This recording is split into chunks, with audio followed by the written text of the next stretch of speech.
Kalau Pak Jokowi tidak hadir dalam sidang, case close, bos. Dia bebas. Karena ini pidana. Dan Pak Jokowi yang mengadukan. Nah, jadi beliau mengatakan, saya akan hadir. Yang namanya RC itu bisa dilakukan di tahap penyelidikan, penyidikan, penuntutan maupun peradilan. Jadi kemungkinan ini masih bisa di RC kan. Ya memang kita nggak bisa lah kita bicara secara terbuka bahwa si ini seorang besar gitu kan. Kita kan selalu berpatokan. Orangnya top, Bang. Ya pasti orangnya top lah. Top, ya. Ada jabatan, Bang. Eksekutif. Legislatif.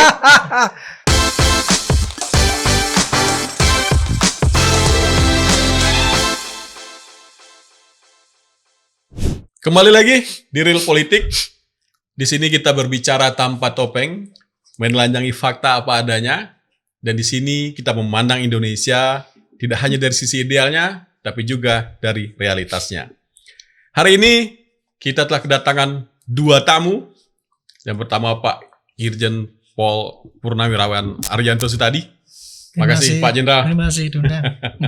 Yang kedua abang ganteng kita, Bang Andi Azwan. Siap. Sehat selalu, Ben. Sehat. Sorry nih Bang, gue nggak pakai jas juga nih. Biasanya kan pakai jas. Tetap gitu. aja lu ganteng. Gak ada saingan. Tetap aja lu ganteng. Gak ada yang nemenin soalnya. Apalagi dasinya warna kuning, bro. Dasi warna kuning. Ini sinyalir apa nih? Dasi warna kuning nih. Sinyalnya apa? MBG. Mas Buah Halil ganteng bukan? Salah. MAG. MAG. Militan. Bukan, Mas Andi ganteng. Jadi kita emang semua berhak untuk mengaku ganteng. Mengaku ganteng. MBG Mas Beni ganteng. Sebelum ke Pak Arianto, kita mau ngobrol-ngobrol dulu dengan Bang Andi nih. Ya.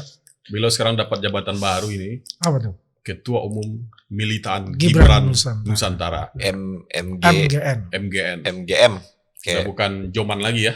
Ya, berfusi. Berfusi. Ya, Jokman Nusantara Bersatu. Ya, berfusi dengan ada Laskar Anti Korupsi Indonesia. Kemudian ada Progib, satu lagi Jargon. Fusi ini biasanya kan lebih kuat ya. Iya. Bersatu dulu lebih kuat biasanya. Jadi memang kita ini relawan-relawannya Prabowo Gibran sama relawannya Pak Jokowi sendiri. Cocok. Gitu. Nah ini akhir-akhir nih Bang, ini cuaca terlalu cepat berubah kayaknya. Berapa waktu lalu matahari bersinar dengan cerahnya, awan-awan tidak ada, langit biru, angin sepoi-sepoi semilir. Bang Andi dan kawan terlihat senyum sumringah gitu kan. Beberapa hari bahagia lalu. sekali kayaknya. Jumat lalu lah Jumat lalu. Tiba-tiba kemarin hari Senin, cuaca berubah. Awan hitam, badai petir melanda. Dan sekarang pun masih terlihat sedikit awan hitam di mata Bang Andi. Ada apa ini Bang? Kok terlalu cepat berubah? Kalau saya kata awan hitam di mata saya enggak. Seorang petarung itu never die.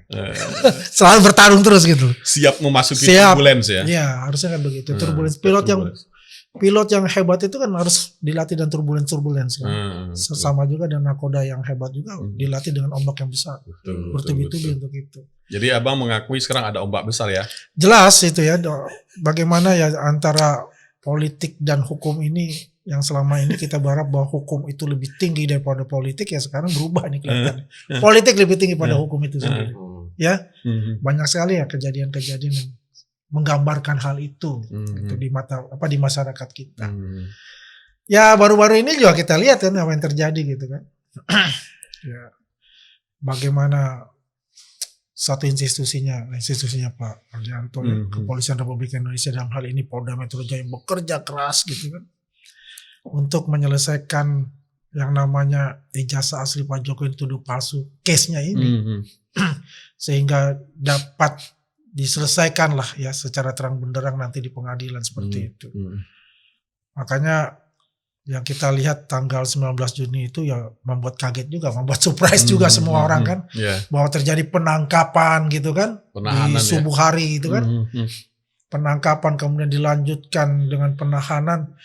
Ya jadi masyarakat juga melihat wah ini ternyata hukum memang benar ditegakkan gitu.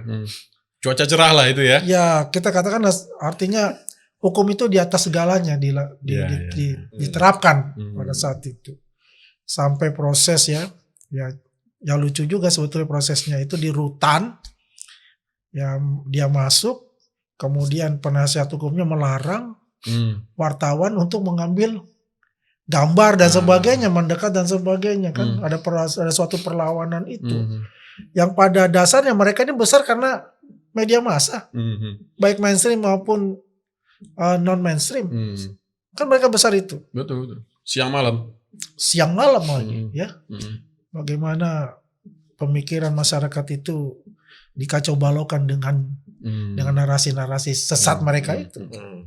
Itu kan terjadi seperti itu. Kemudian kita lihat lagi mereka menolak ya untuk dibawa ke rumah sakit Polri sebagai pemeriksaan selanjutnya ya, sebelum diserahkan nanti dengan kejaksaan. Oh, jadi ke rumah sakit itu sempat nolak ya? Nolak itu. Saya nggak tahu apakah ini skenario, ya kan? Kemudian dibawa ke sana itu dengan seperti pahlawan ya, ibu-ibu pukul-pukul itu mobil dan sebagainya, ya. Suatu drama inilah kayak suatu drama Korea kayak gitu. Telenovela lah. Kayak telenovela gitu ya.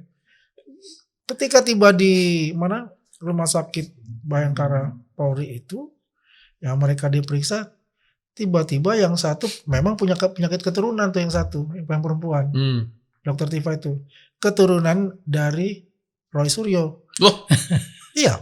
Dulu Roy Suryo tahun 2019 dia keluar dari rumah sakit pakai kursi roda kan? Ya, itu waktu pakai ini kan stupa ya? pakai kru kan? Ya tuh penyakit turun dari Roy Suryo ke Dokter Tifa pakai kursi roda.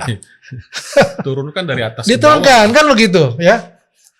Ya. Tapi ya ada satu hal yang ya saya juga apresiasi juga sebetulnya dari Dokter Tifa itu. Dia menggunakan rompi oranye itu, rompi orange itu kan dari awal dan rutan. itu rompi tahanan ya, artinya memang sudah ditahan ya. Sudah ditahan. Tapi kan kalau disuruh kan ditenteng aja kan, dia nggak mau gunakan itu. Dan waktu pun dia keluar dari kursi roda, pakai kursi roda itu juga pakai itu kan. Dan kemudian mereka mau dijemput lagi tuh malamnya tuh, dikembalikan ke mana? Udah. Ke rutan ya kan. Ya kan ribut lagi untuk masalah itu. Ya bagaimana nggak humanis Polda Metro Jaya dalam hal ini, akhirnya dia kembali, dia jemput pagi. Ya. Dijemput pagi ya, ini sudah curiga juga karena Roy juga menggunakan baju batik ya, sumringah. Beda waktu dia pertama masuk. Ada apa nih kan ya? Wah, ini skenario berjalan lah. Menurut saya ya. Berarti semalam di rumah sakit itu ada sesuatu yang membuat Roy Suryo kembali bersemangat gitu. Ya kan? Pasti ada sesuatu untuk itu. Karena waktu masuk itu ibaratnya ya tatapan mata kan kosong banget. Kita lihat banget itu. Down banget dia punya mental kan. Kalau dia nggak ini ya pasti kan dia tetap semangat. Ini kan kelihatan. Nah setelah itu masuk di kejaksaan, nah di situ juga kita bisa melihat gitu. Nah waktu masuk kejaksaan itu Senin pagi ya? Ya Senin pagi itu ini ya WA saya terima terus banyak lah teman begini apa yang terjadi di dalam kayak begitu. Wah itu kita bisa menggambar something wrong nih di dalam nih. Sesuatu yang salah itu menurut abang apa yang terjadi sebetulnya? Ya sebetulnya kan begini. Kalau dari surat dan kejaksaan itu kan, kalau mau penahanan itu Polda ataupun kepolisian itu harus menahan dulu kan, baru diserahkan kepada tahap 2 itu di kejaksaan, dan itu pasti ditahan karena ditahan kan, kan begitu. Kalau saya lihat kan mereka tuh menghindari ya rutan Polda kan. Pengen ada pembantaran itu kan. Ya pembantarannya sama aja ya. Kalau menurut saya juga dengan ditahan juga pembantaran itu. Apalagi dia katakan dia malu untuk menggunakan namanya rompi. Orangnya itu karena mereka bukan penjahat. Mereka adalah pejuang. Nah, ini kan perkataan-perkataan itu kan yang membuat kita perkataan yang absurd banget untuk bicara itu. Jadi dari ya hari Senin itu ketika Roy Suryo dan Tifa itu dinyatakan tidak ditahan, tidak dibebaskan ya, tapi tidak ditahan. Itu abang secara secara kebatinan melihatnya bagaimana? Apakah ini menunjukkan bahwa yang sebelumnya ketika Polda itu sudah menahan itu ada secerca harapan bahwa memang hukum itu akan ditegakkan dengan sebetul-betulnya kan? Nah, ketika Setuju. ini tidak ditahan, apakah itu akan mengubah pandangan abang terhadap hukum itu atau bagaimana? Ya kalau saya melihatnya itu ya, yang saya kembali lagi tadi ada surat edaran dan tidak mungkin kepolisian itu ya menangkap mereka ya kalau juga tidak ada koordinasi dengan Dengan kejaksaan. kejaksaan. Itu udah pastilah. P21 pasti Kan TikTok P21 lah, kan? produknya kejaksaan. Nggak mungkin kan harus akan Hmm. dilakukan oleh mereka. Gitu loh, oleh Hmm. Polda Metro Jaya untuk itu. Jadi siapa yang mencederai itu? Ya. Kalau misalnya pihak kejaksaan mencederai ya koordinasinya itu, pasti ada kekuatan besar lah. Dan itu sesuai Yang dengan melakukan apa itu. disampaikan oleh Kombes Iman ya? Kombes Ya, kalau nggak salah Kombes ya? Iman. Bahwa memang ada orang yang pernah menjabat masih Ya, merasa seperti pejabat dan itu memang memvalidasi apa yang abang sampaikan dari episode-episode Iya, sebelumnya episode- bahwa memang ada orang besar ada itu orang besar. dan itu sudah terbukti memang Iya. ya kan. kan semua terbukti untuk itu. Abang sekarang ngerasa ini menerima hal ini terjadi apa abang merasa ada hal yang memang harus abang perjuangkan lagi setelah ini? Jelas ya, masalahnya kita ini kan tetap harus memberikan pengawasan dalam hal ini ya.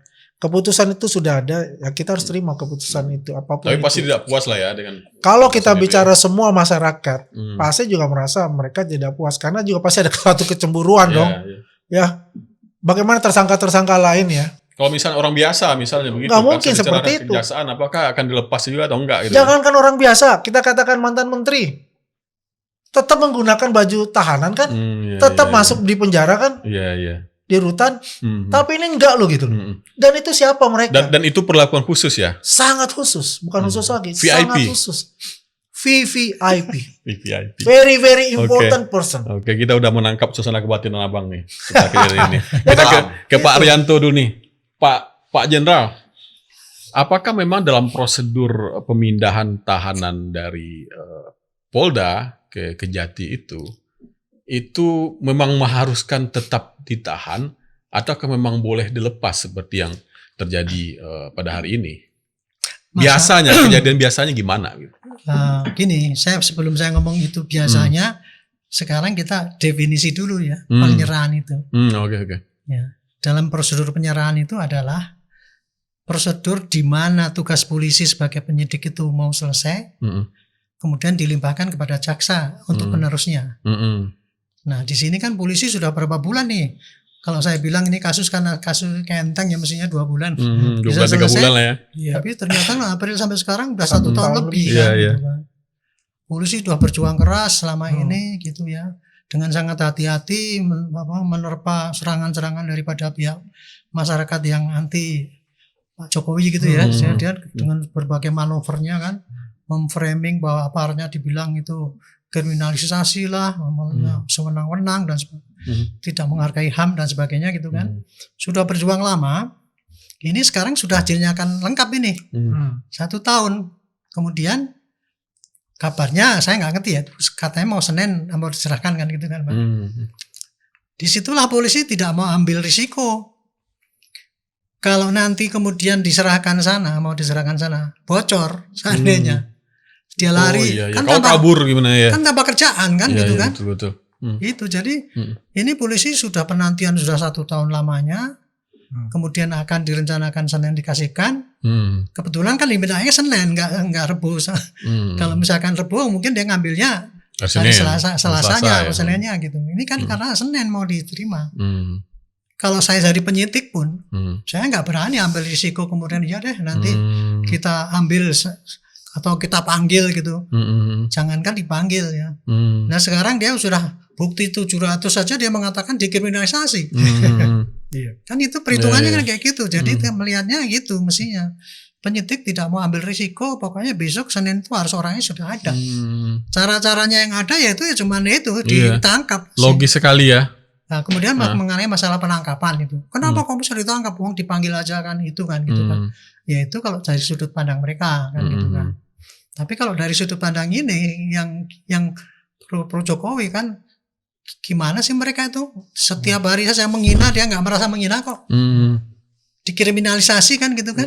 Semua protes kan gitu kan. Iya. Ya itu pandangan sana, tapi polisi pasti ngambil untuk pandangan polisi sendiri. Tidak mau ambil risiko.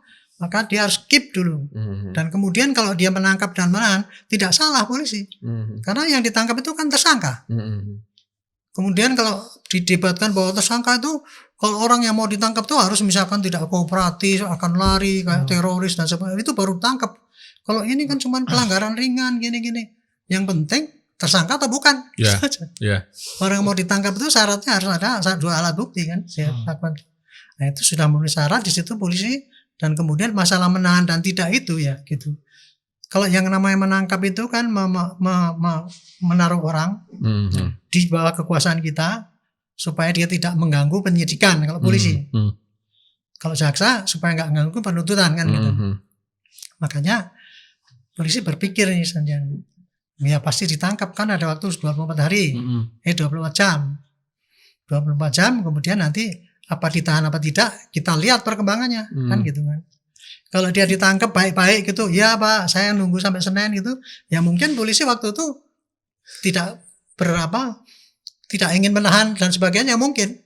Tapi kan dia begitu ditangkap kan dia udah kayak gitu, brutal, kemudian macam-macam gini-gini memarahi polisi segala itu, nyari-nyari gitu. Nah, itulah pertimbangannya sehingga polisi memilih jalan itu gitu.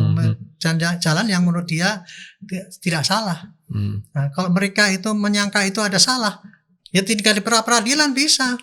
Perkara itu nanti diajukan nggak diterima itu nggak masalah, tapi harusnya itu tetap aja dia bisa protes, tapi kan dia nggak mau. Oke lah. Jadi saya kalau di sini tidak memperdebatkan kenapa kok harus ditangkap dan sebagainya. Penangkapan adalah diskresi ya, akal daripada polisi untuk menangkap orang itu, menjamin Senin. Untuk penahanan nanti terserah. Kalau polisi menganggap itu menahan penting karena itu supaya menjamin jangan sampai Senin hilang, jaksa juga pasti berpikir kira-kira dia yakin gak bahwa ini kalau saya tahan ini tidak ganggu saya kan gitu kan. Itu. Nah tadi Pak Andi Hasan mengatakan polisi kan biasanya kalau tersangka sebelum diserahkan kepada jaksa itu ditahan, biasanya jaksa kebiasaan dulu ya. Jaksa cuma meneruskan aja kan. Kenapa begitu? Karena alasannya saya itu tadi. Mereka itu menahan kan supaya berpikir ini ganggu urusan saya apa enggak. Sepanjang ini kalau polisi dulu menangkap berarti ini urusannya banyak ini, suruh ganggu, makanya pilih tahan. Nah kalau polisi saja berhati-hati itu kalau jaksa kan kenapa enggak gitu kan gitu. Itu kalau normal. Iya, logikanya begitu. Iya, kalau itu pertimbangannya non politis ya. Tapi kasus ini kan kental dengan politis. Pak. Kita nggak ngerti kepentingannya itu masing-masing kan gitu. Kita juga nggak ngerti seberapa jauh intervensinya orang politis yang di belakang itu mengintervensi polisi atau mengintervensi sampai jaksa. Kalau dulu-dulu kan mereka langsung Kohab Solo itu kan menuduh bahwa aparat itu diintervensi oleh politik. Menurut saya ya emang iya kan, memang kenyataannya yang ngelapor mantan presiden kan gitu.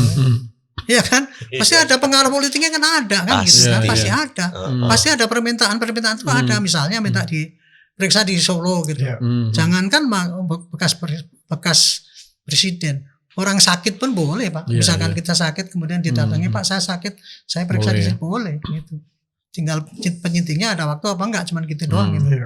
Itulah sama juga dengan sementara sini menuduh-nuduh ini diintervensi politik, ya pasti yang lain kan juga menuduh juga ini pasti diintervensi oleh politik kan gitu kan.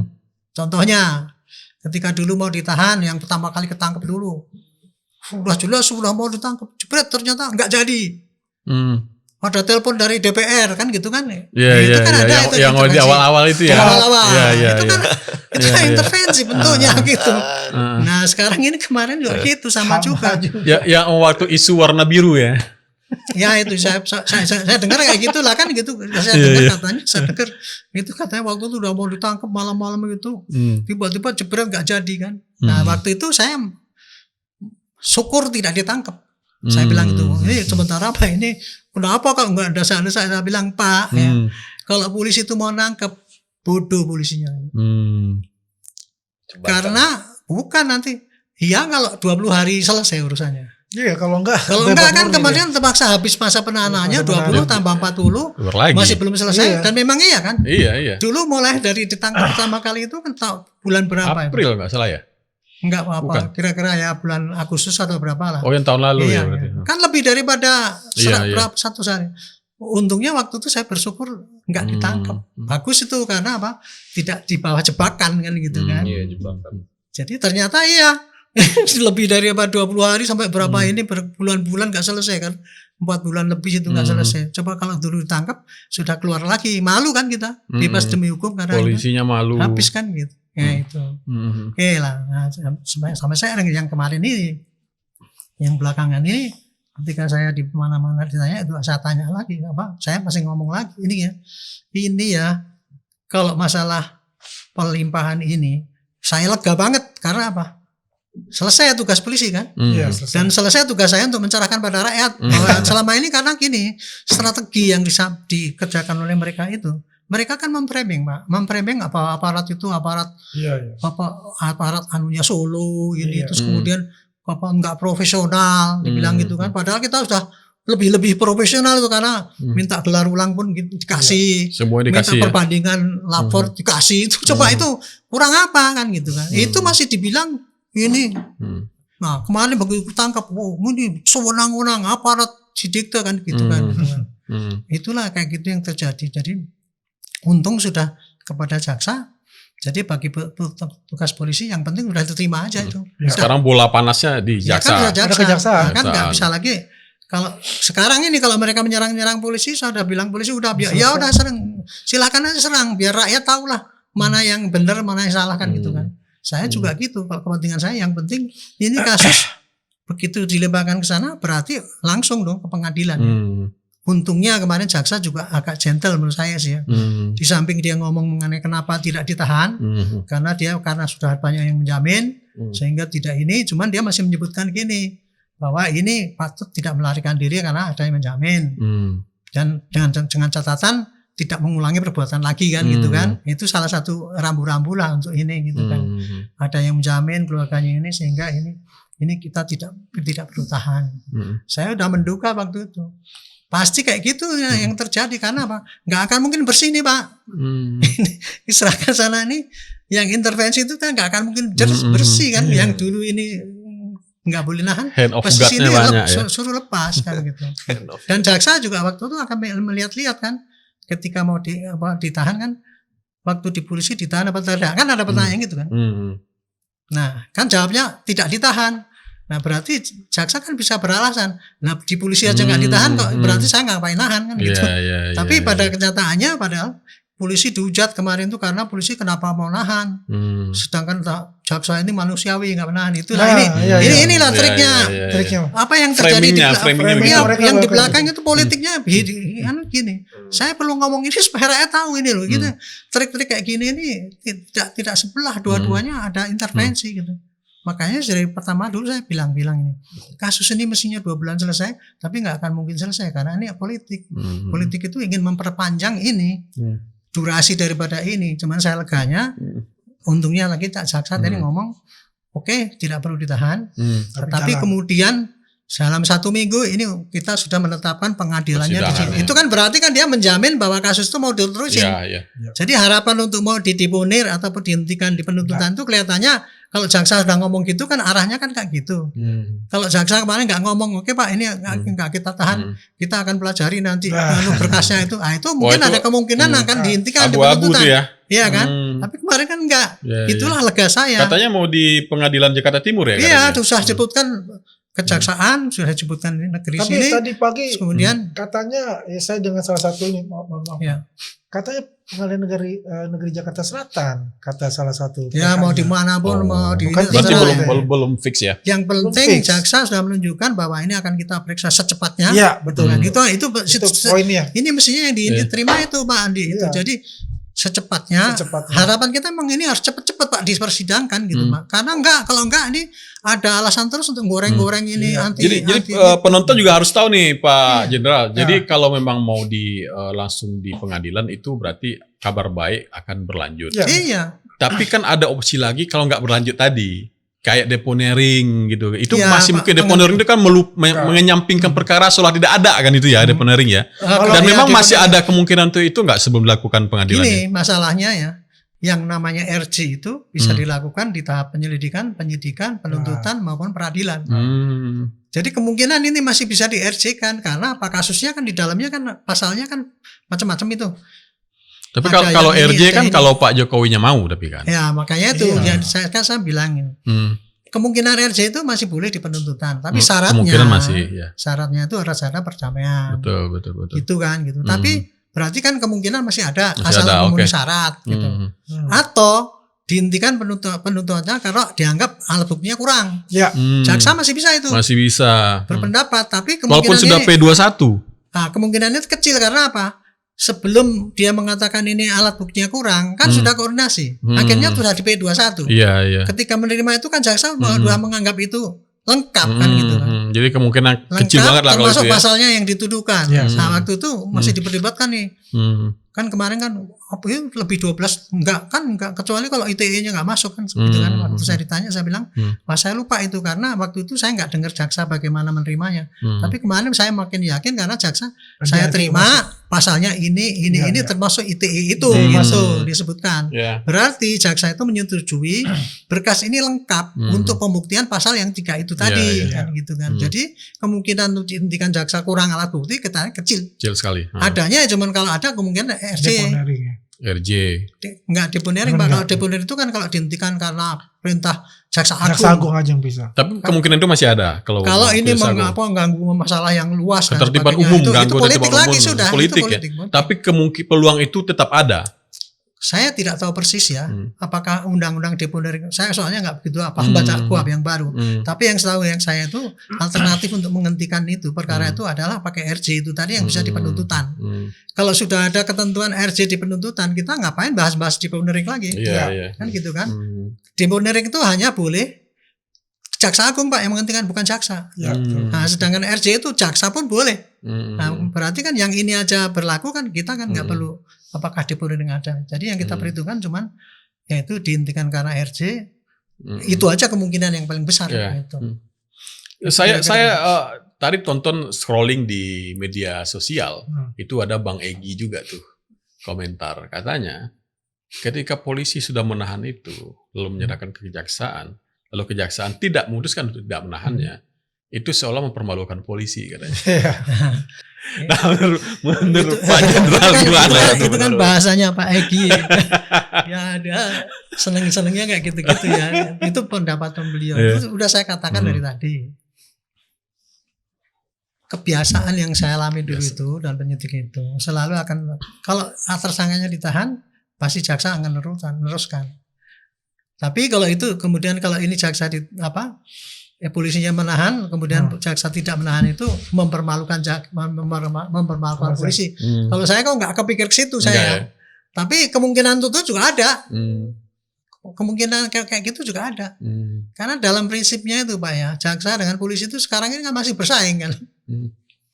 Ada persaingan juga ya? Ada persaingan antara jaksa dengan polisi itu. Contohnya kemarin pada waktu RUU itu kan dia memperjuangkan dominus litis. Kan dia kan ingin mengambil kewenangan untuk penyidikan itu dia yang menentukan gitu. Itu kan jadi ya saya tidak membenarkan antara PXD itu langsung tapi dugaan itu ya boleh juga karena memang kemungkinan ada juga ini rivalitas antara jaksa polisi itu ada sejak dulu pertama kali itu.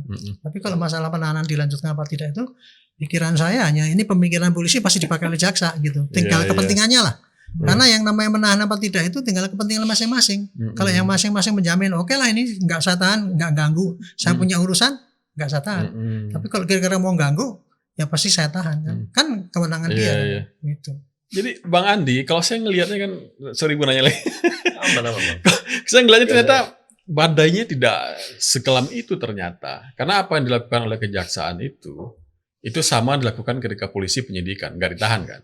Dan polisi menahan itu, kalau saya dengar dari Pak Jenderal tadi, itu adalah dalam rangka untuk menyerahkan kasus ini ke kejaksaan, sehingga polisi memastikan bahwa tersangka ini memang ada di tangan polisi, supaya tidak lari atau yang lain-lainnya itu kan. Nah itu kan sesuatu yang sangat logis dan masuk akal. Memang logikanya begitu. Jadi tidak terlalu kelam ternyata badai ini Bang Andi. Nah apakah mungkin Bang Andi kekhawatiran itu terlalu berlebihan seolah-olah kalau misalnya kejaksaan tidak melanjutkan Tidak penahanan, menahan, ya. seolah Ya. nanti pengadilan pun akan seperti itu, akan berpihak kepada dua orang ini. Mungkin nggak itu yang ada dalam pikiran kawan Jadi relawan? begini ya, sebetulnya kekhawatiran kita itu ya yang di poin 1 ya ada pengulangan. Ya pengulangan ya seperti fitnah dan pencemaran nama baik itu. Dan selama ini kan dia selalu lakukan itu kan, mengglorifikasi ya repetisi propaganda itu. Bahwa ini ijazah palsu 99,9%. Setiap hari kan melakukan itu. Tampil lagi ke TV-TV gitu Akan lagi maksudnya tampil ya? dengan mengatakan itu. Padahal Oh, kan iya. ini kan bukan dikatakan belum ada putusan pengadilan bahwa ijazah ini asli atau palsu. Tapi dia sudah menjudge seperti itu gitu. Ya seharusnya kalau itu harus ditahan karena sudah ada pelanggaran. Kan ada poin-poinnya kan. Kalau dia tuh harus ditahan, ya menghilangkan barang bukti, yang mencoba untuk melarikan diri dan mengulangi perbuatannya. Dan poin Bang Andi di mengulangi perbuatan itu ya. Perbuatannya itu gitu. Ya. Kalau itu terus menerus kemudian sekarang juga dilaksanakan nanti Ya, yang ya, misalnya muncul seperti hal yang sama. Yang jelasnya akan membuat suatu kemarahan yang besar di masyarakat untuk itu. Jangan salahkan masyarakat kalau mereka akan berteriak ataupun melakukan suatu demo karena kerja kinerja yang tidak sesuai dengan harapan bahwa hukum itu di atas segalanya. Kan itu bisa terjadi seperti itu. Itu yang kita khawatirkan di sana. Terlepas itu kita juga berterima kasih bahwasannya ini case sudah atensi publik dan mungkin juga atensi dari Jaksa Agung ya untuk segera masuk ke tahap pengadilan itu. Tetap berjalan itu. Yang dikatakan tadi Pak Arianto kan kecil kemungkinan untuk deponering. Kan gitu. Dan saya tahu pasti proses skenario pengadilan akan masuk iya, gitu karena ya. ada salah satu skenario yang mungkin yang dikatakan orang besar itu yang menginstruksikan dengan proksi-proksinya itu adalah deponering. Deponering. Itu kan nah sekarang kelihatannya sudah open ini nih. Namanya open fire gitu loh. Ya, di pengadilan itu kan. Ya, dan mereka sudah melakukan framing bahwasanya Pak Jokowi tidak akan hadir. Kenapa? Kalau Pak Jokowi tidak hadir dalam sidang, case close, bos. Dia bebas. Karena ini pidana. Dan Pak Jokowi yang mengadukan. Nah, jadi beliau mengatakan, saya akan hadir. Dan pasti yang pertama itu datang adalah saksi pelapor kan, yang diperiksa nanti di pengadilan. Ini akan luar biasa ini. Dan ini memang momentumnya, tempatnya Pak Jokowi untuk bisa membuktikan ijazah beliau. Yang selama ini kan di framing ijazah beliau itu satu tidak ada, ya. Kedua beliau itu tidak lulus, apa kan? Ya itu kan semua terbantahkan semua. Bikin di pasar pramuka kan gitu. Itu kan sesuatu hal yang dibuat mereka untuk membuat suatu framing jahat gitu loh kepada Pak Jokowi. Satu hal ya bro, yang kita dari dulu tuh agak gimana kalau dengar kata-kata orang besar ini. Nah. Dan memang kebetulan Polda pun mengatakan ada orang besar memang pejabat kan? yang saat ini tidak menjabat. Bang, ini mau dibiarin aja bang. Kalau Polda sudah ngomong bahwa ada orang besar, ada nggak niat dari pendukung Pak Jokowi, relawan Pak Jokowi untuk mengusut siapa sih sebenarnya orang besarnya itu? Kalau bicara kayak gitu masa dibiarkan ya memang kita nggak bisa lah kita bicara secara terbuka bahwa si ini seorang besar gitu kan. Kita kan selalu berpatokan. Orangnya top bang. Ya pasti orangnya top lah. Top, ya. Ada jabatan bang. Eksekutif, legislatif. Abang jauh pret. Abang ini takut bener sih untuk tapi kan takut pergi pinggir jurang. Tapi gue tuh selalu begini. Gue selalu menjawab suatu pertanyaan itu dengan data dan fakta yang ada. Tapi ini masih rumor. rumor. Seperti mereka asumsi yang dibangun ataupun persepsi-persepsi mereka gitu. Satu aja bang. Tapi bang, bukannya abang kalau misalkan orang besarnya dibiarkan aja malah makin riksi ya? Gitu. Nggak, jadi kalau kita patokan begini. Mainnya defensif dong kalau kayak gitu, nggak bisa ofensif. Kan kita bisa melihat semakin kesini kan semakin ada terbuka sedikit. Ini bukan orang satu orang. Ini aja bang, eksekutif banyak. apa legislatif? Mau legislatif, mau eksekutif, Itu aja banyak mau eksekutif kan yudikatif, banyak. ya. Pokoknya ada trias politika. Dia ketua apa wakil ketua bang? Hah? Pokoknya mau yudikatif, mau eksekutif, Ketua mau umum, legislatif, ketua umum, ketua pembina atau ketua harian. Oke, change topic. Jadi pada dasarnya apa yang dikatakan Pak Arianto tadi, ya ya kita ini sekarang teman-teman semua ya kita tidak melakukan suatu hal yang frontal yang dilakukan itu, frame-frame yang dia bangun itu tidak. Ya jelas yang kita ini adalah sampai mana ini nanti sudah masuk di pengadilan, mudah-mudahan minggu depan ya gitu ya, katakan paling lambat 2 minggu itu sudah mulai persidangan. Karena sepengetahuan saya surat dakwaannya sudah ada gitu loh. Ya, dan ini sudah atensi sebetulnya. Ya.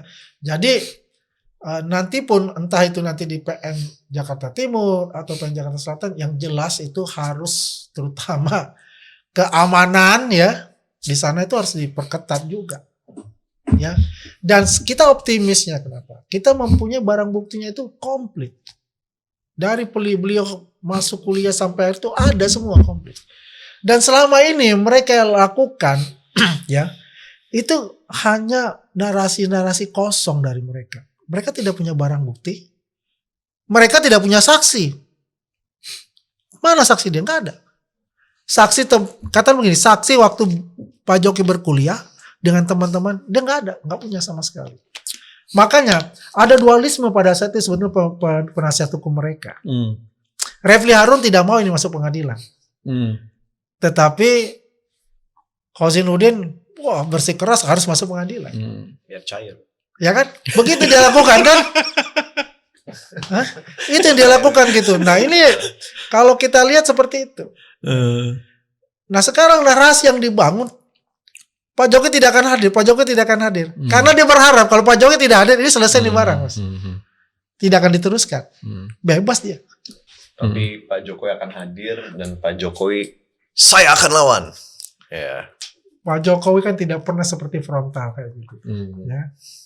Kita akan mengikuti aturan hukum yang ada dan saya akan hadir membawa semua ijazah saya dari SD sampai S1 dan dibuka di publik. Confirm lah itu ya. Sudah. Kalau enggak mah kacau udah. Kemana muka Bang Andi disuruhkan nanti kalau enggak ada. Ya kan? Pak Jenderal, kalau soal orang besar ini lagi, itu di tahap persidangan nanti misalnya di kejaksaan dan pengadilan itu, masih ada nggak kemungkinannya untuk mengintervensi kayak gitu tuh, Pak Jenderal? Kalau saya istilahnya mungkin orang besar itu diganti aja tokoh ya. Tokoh. Tokoh yang cocok. Karena orang besar nanti besar tapi tahu-tahu orangnya kecil. Iya. Betul. Kan Orang besar tadi saya itu ditulis besar lagi nih. pengaruhnya kan, besar pengaruhnya. Besar ternyata pengaruhnya orang yang kecil. gitu. Entah itu pengaruhnya itu dia orang dari DPR, dari pemerintah, dari ex pemerintah itu. Itu saya kira itulah kurang lebih. Tapi masih ada kemungkinan ini mulai untuk dari itu ya. awal, Pak. Dari awal, Pak. Kalau seandainya orang-orang itu tidak terus berperan, selesai urusan ini, Pak. Karena itu mereka itu terus meneruskan gitu peranannya itu ya itu invisible hand kan ya nggak kelihatan. Pasti akan terus Pak selama kasus ini belum diselesaikan secara nyata. Jadi pengadilan Yaitu pun nanti akan susur main lah berarti gitu ya. Iya itu tadi saya bilang. Ini ya kalau cuman masih di angan-angan di medsos dan sebagainya itu kan saya sebutkan dulu ya. Satu ini strateginya adalah pakai framing lewat medsos, media. Seperti tadi Pak Andi katakan tidak menunjukkan bukti-bukti yang bisa dipakai untuk di BAP. Gitu. Sementara yang dari BA-nya Pak Jokowi sudah lapor menyerahkan pada penyidik untuk mencari alat bukti. Kan gitu kan. Nah, nanti kan otomatis kan di dalam persidangan kita bisa bayangkan itu, Pak. Alat bukti yang digelar itu cukup enggak itu? Karena alat bukti yang digelar di sana itu, ini berdasarkan pengalaman saya lihat di pengadilan itu ya pasti dari BAP-nya penyidik dong. Kemudian kalau yang sana akan yang bukti meringankan dibawalah bukti dibawa susulan gitu kan, gitu kan. Nah itu yang akan terjadi gitu. Jadi kita makanya kalau saya sih harapan saya ini memang harus betul-betul sampai di pengadilan dan terbuka sehingga publik bisa melihat. Ini pengadilannya fair apa enggak? Gitu. Supaya nanti kalau memang ada ternyata hakimnya itu ternyata memihak gitu ya karena ada intervensi atau kasarannya karena sogokan lah gitu ya karena hakim kita yang kayak gitu ya jadi kenyataannya banyak yang kayak gitu ya yang bukti yang sudah ada. Tapi yang mudah-mudahan dipilih nanti hakim yang betul-betul bisa dijamin sebagai wakil daripada Mahkamah Agung sekarang ini memang betul-betul menjamin bebas politik gitu ya, sehingga dia bisa menggelar apa adanya di lapangan, Ya, ya. publik bisa ikut menilai mana yang benar mana yang salah. Betul. Harapan saya cuman gitu ya, supaya publik itu tahu lah mana sih yang selama ini yang menganggap dirinya dikriminalisasi, atau mana sih atau aparat yang disetir oleh apa Oligarki geng atau Solo apa? itu.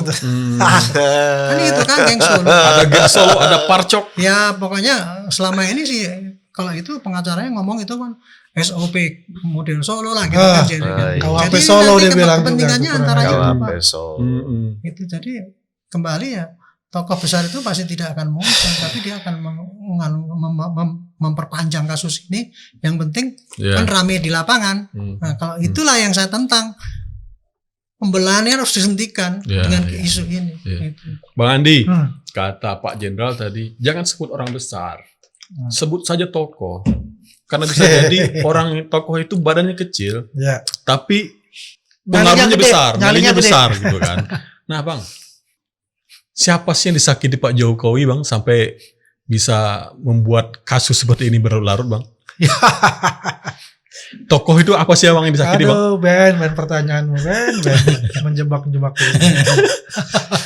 Ya jadi kan kita bisa lihat ya, dalam perjalanan politik Pak Jokowi seperti apa, di mana dia dibesarkan, partai politik dia dibesarkan atau apa, dan ketika dia berpisah siapa yang sakit hati kan jelas. Itu kan bukan suatu lagi yang dikatakan rahasia dan sebagainya. Tapi kalau dikatakan siapa sih tokoh besar di belakang itu, ya saya rasa sih nggak 1-2 orang, Ya. banyak lah. Banyak Motif yang Bang terlibat. misalnya, motif sakit motif. hati kah? Ya, Ingin jadi presiden kah? Ingin jadi wapres menggantikan Mas Gibran sah? itu nano-nano lah motifnya semua. Kalau nggak salah kita udah establish dari episode berapa ya? Episode Iya. ketiga tuh bahwa ini sebenarnya upaya bukan untuk Pak Jokowi, Jokowinya. tapi untuk Gibran. Exactly, makanya saya Sasaran bilang antaranya. Dilegitimasi Jadi apa- Gibran ini. Artinya motifnya bisa jadi untuk menggantikan posisi Mas Gibran sekarang. betul. Iya, Itu karena dia, pas Pak. karena Kan ini Nggak menjebak itu udah Bang, memperjelas. kebaca. iya. Udah ini kan semakin terang benderang. Iya, Ya kan iya, kelihatan terang benderang. Iya, iya. Ya siapa yang ngebet ada, ya ada yang sakit hati ada, ya kan terang benderang ini gitu. Ya publik udah bisa menilai untuk itu. Iya, iya, iya. Ya kan kita bisa lihat juga kan selama ini dikatakan di luar konteks ijazah ya. Kita bicara Mas Gibran pelangap-pelongo lah, tidak pintar lah dan sebagainya dan sebagainya. Tapi kan dibuktikan tidak perlu banyak bicara, tapi banyak kerja, dan itu pasti akan mendapatkan dampak yang luar biasa dari publik. Ya kan? Itu dia buktikan juga gitu. Dia mampu melakukan tugas-tugas negara yang diberikan oleh presiden di luar negeri. Dalam KTT G20 kelihatan sekali kan? Mas Gibran itu kelihatan kalau kata orang Melayu itu menyembunyikan kuku. Ya. Rendah hati. Rendah, Pas terlalu waktunya dia bertarung di dunia internasional keluar kukunya. Keluarlah. Kayak G20 kan. Iya. Jadi itulah aku bilang karena memang framing yang dibuat seperti itu buat dia gitu kan. Jadi ya biar bagaimanapun juga kalau kita lihat pohon apel tidak jatuhnya tidak jauh dari pohon induknya kan. Dan dia kan pasti juga belajar. Kita jarang lihat pohon apel Bang, pohon kelapa ya. Oh, pohon kelapa itu Ya, pasti biar kebayang sama penonton. Nah, pohon kelapa ya. Ya kan kiasannya begitu. Iya, iya. Dan yang menarik loh sebetulnya. Iya. Mas Gibran ini sangat beruntung. Dia mendapat 2 mentor yang hebat sekaligus. Siapa itu, Bang? Satu presiden ke-8, yang satu lagi presiden ke-7. Hmm. Ini 2 mentor yang bagus loh. Orang tidak pernah akan mendapatkan hal yang sama di kemudian hari. Di situ dia belajar untuk itu. Nah, kalau yang genit-genit ini, ya banyaklah elit politik, ya ingin mencoba menggantikan beliau kan begitu. Ya entry pointnya di ijazah itu. Proksi-proksinya sudah jelas, bohir-bohirnya juga sebetulnya sudah jelas. Maksud Ya tokoh kan? yang tadi ya. Ada Tokoh-tokoh tokoh-tokoh ya. itu kan, gitu loh. Ya sekarang partai politiknya pun juga sudah jelas ada, Iya, iya. ya kan? Ini kan semakin terang benderang untuk bicara itu. Pokoknya Gibran dimaksudkan tahun ini, itulah yang mereka inginkan, gitu. Tapi kelihatannya kok semakin lama orang yang melihat Gibran ini bukan sosok Gibran yang tahun 2024 lagi, ya kan? Ini sosok Gibran yang tidak banyak bicara, dia banyak bekerja, berkunjung semua daerah yang mungkin dapat penugasan dari presiden untuk itu. Kan dia selalu mengatakan saya ini hanya pembantu presiden. Kalau presiden meminta saya ke daerah yang A, saya harus ke A menggantikan beliau. Oke. Ya itulah seorang fungsi dari wakil presiden. Kan berbeda dengan Filipina, berbeda juga dengan di Amerika kan, karena mereka sendiri-sendiri untuk bicara itu. Begitu. Ada nggak ditanyain? Kita sih dari tadi udah muter-muter masalah politik dan hukum terus ya. Ah, Iya kan? Kan saling berkelindan kedua. Ya sebenarnya sih komentar, kalau misalkan komentar dari gua sih ya Bang ya. Ini tuh permainan tuh, kalau ini permainan nggak akan ada kalau misalkan cara mainnya itu udah diatur dengan baik gitu. Nah ini masanya tuh permainan kayak gini bisa terjadi karena ya pemain-pemain yang di atas itu terlalu banyak kerenggangan dalam hukum untuk bermain. Gitu. Jadi ya kalau misalkan kita ngomong, mereka punya banyak banget ruang untuk bermain karena ya hukum politiknya aja lemah untuk mengatur kayak ginian Bang. Dan selama hukum politiknya lemah, ya kita akan melihat kasus ijazah ini, kasus ijazah ono terus-terusan aja sampai akhir zaman di Indonesia. Begitu sih Bang. Ya. Nah, Bang Andi, kelihatan kasus ini kan semakin semakin panas nih, bukannya semakin mendingin, walaupun sudah B21 sudah serahkan ke kejaksaan, bukannya makin mendingin. ya mulai panas. Jadi manas lagi nih. Jadi kalau saya ngelihat banyak keresahan bahkan kemarahan dari relawan-relawan Pak Jokowi. Itu saya lihat di media sosial ya, karena Betul. saya bukan bagian dari relawan manapun. Saya nggak diajak sih sama Bang Andi jadi militan Gibran. Jadi kalau di awal saya ngelihat kan ini sebuah perjuangan untuk memulihkan nama baik Pak Jokowi dari pencemaran nama baik itu. Nah kalau sekarang saya melihat agak bergerak lagi nih, lebih ke atas lagi. Jadi perjuangan harga diri kayaknya kalau saya lihat ini. Abang setuju nggak dengan itu? Ya jelas ya, kalau kita lihat ya, nama kan pencemaran nama baik. Ya harga diri dong di sini. Harga diri sebagai ya seorang presiden ke-7, harga diri sebagai kepala keluarga, harga diri sebagai personal. Jelas ini. Faktor presiden ke-7 ini loh Bang. Ya, itu bukan kan, orang biasa loh ini. ya kan bukan orang biasa. Iya. Karena ini kan presiden loh. Coba ya. Presiden ke-7 yang notabene sudah banyak jasanya selama 10 tahun dalam pembangunan kita. Ya, sementara orang yang membuat fitnah macam tidak punya prestasi sama sekali. Siapa sih Bang? Hah? Yang nyanyi lagu Indonesia Raya aja nggak bisa. Ya kan? Nggak hafal kan? Menteri Bang. Ya. Menteri negara mana tuh? Kan kelihatan di situ. Iya. Orang berpikir bagaimana dengan orang kecil kalau kondisi hukum kita seperti ini gitu loh. Kita membaca lah di medsos di mana ketika mereka ditangkap gitu kan, terus diserahkan, itu positif jadinya. Kinerja polisi luar biasa, banyak sekali ya, diserahkan ke kejaksaan, itu langsung berubah lagi gitu. Nah yang kita berharap ini untuk mengobati semua luka-luka itu, yaitu di pengadilan yang seadil-adilnya. Jalankanlah pengadilan seadil-adilnya. Ya, harus begitu. Penutup yang bagus dari Bang Andi Azwan. Pak Jenderal, kita pengen dengar nih kata-kata penutup dari Pak Jenderal. Ya, penutupnya supaya saya selama ini lega jadinya. Karena apa?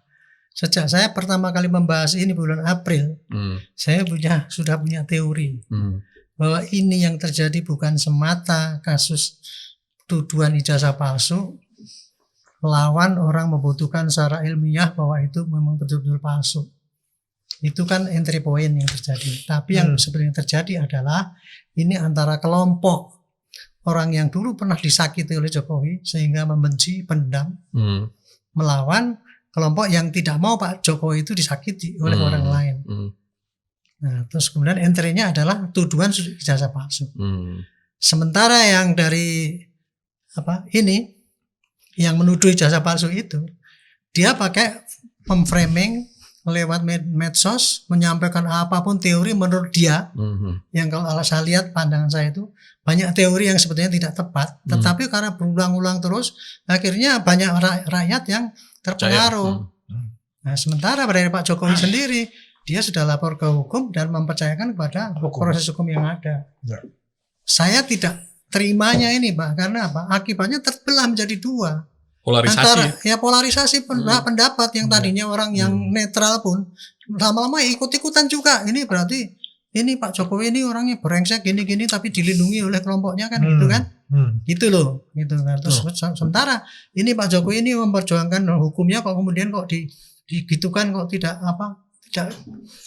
ada apa itu perlindungan mantan presiden dan sebagainya.